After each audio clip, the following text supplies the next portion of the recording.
Well, hi there. I'm Adrian Warnock, and I want to return to James, which we talked about a few podcasts ago now. And we were talking about the difference between tempting and testing, and how God does not actually tempt us, but he does test us. So it does immediately lead to the question, well, where then does temptation come from? And let's just read a couple of verses. It says this, and remember, this is verse 13 of chapter 1.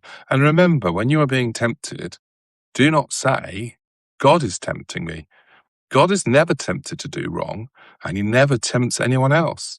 Temptation comes from our own desires, which entice us and drag us away.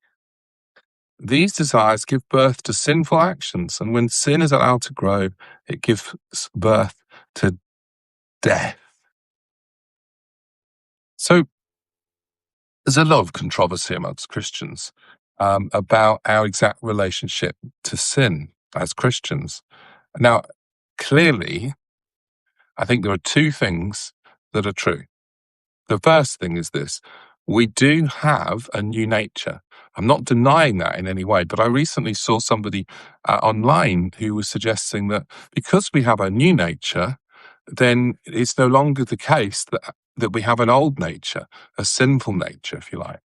And I just think that these verses suggest otherwise, as of course does our normal human experience. But one of the problems of this idea that Christians are somehow immune from temptation, that Christians have a new heart that desires God, and therefore we don't desire sin anymore. But whilst there's an element of truth in that, of course there is, it does leave us open to deception. There's no other word for it.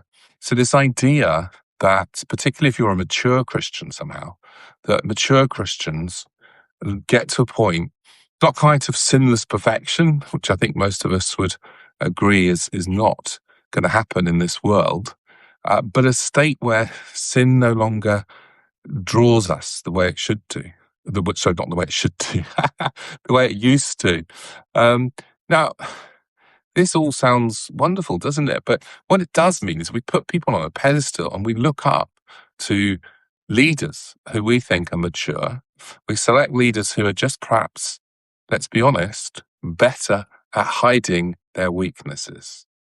You see, part of human life is two things. One, that we are tested, as we've spoken about a bit before, about suffering and the frailties of human nature. But the other is that we are tempted. And it's interesting because we often blame the devil for temptation. We say, oh, he led me to it. Or some of us, at least in James's time anyway, seem to blame God. It's funny, I don't hear too many Christians directly blaming God, but there is a way in which we can blame God, and it's a bit indirect, and it goes something like this. Well, we believe that God is sovereign, and he's sovereign over everything, and therefore, if I make a choice to sin, that he is somehow the author of that. Well, the Bible is very clear. God is not the author of sin.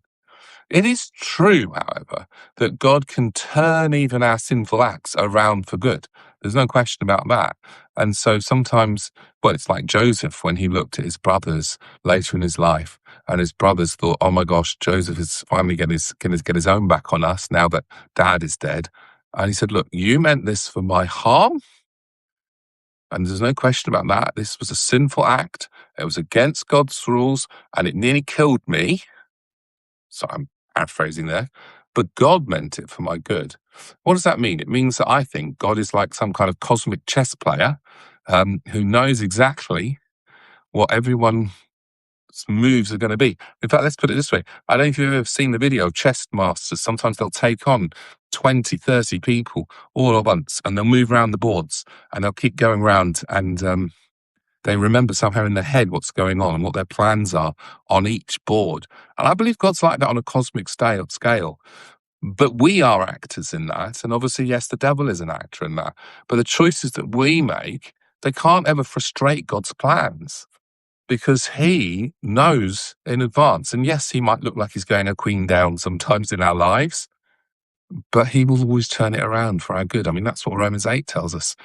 in all things, God's works together for the good. And so, yes, that can even include our sin, which is quite a weird way of thinking.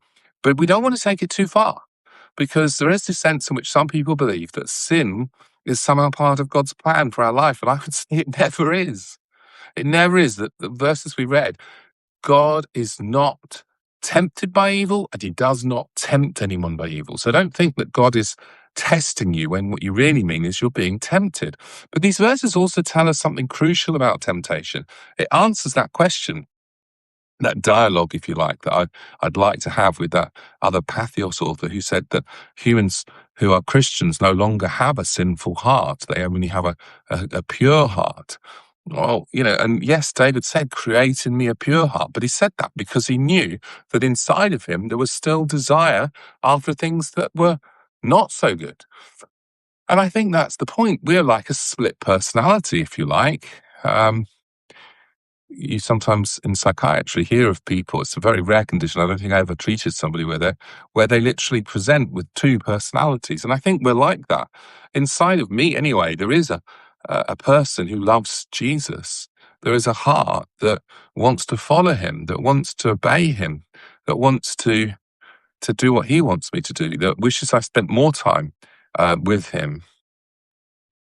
But then there's a part of me that is constantly drawing me away. And that's what these verses said. With your own desires, you're ensnared. It could be said you're deceived. Inside of us, there really is an inner traitor. So this is yet another verse in the New Testament that supports Jeremiah 17:9 in the Old Testament, that talks about the heart is deceitful above all things and beyond cure. And unfortunately, until we get to heaven, our hearts will not be completely cured. And so that holy person that you admire as this great leader, understand that they have a sinful heart still. And they can be tempted, and they can be turned away, and they can let you down in a huge way. And unfortunately, my generation have seen many great men of God, we thought, fall in quite dramatic ways. And I think this is one of the reasons. We expect too much. We expect perfection, and it's not going to happen. And so as a result of that, we let our guard down. We think, well, I could never do that. But I remember as a teenager, and I can't remember where I got this from or who said this to me, but I can remember somebody saying, look, inside you is the seed of every sin. It's the seed of every sin. Inside you is the seed of every sin.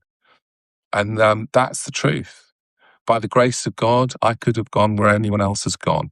And I think that is a good place for us to leave it. It's just a short little talk.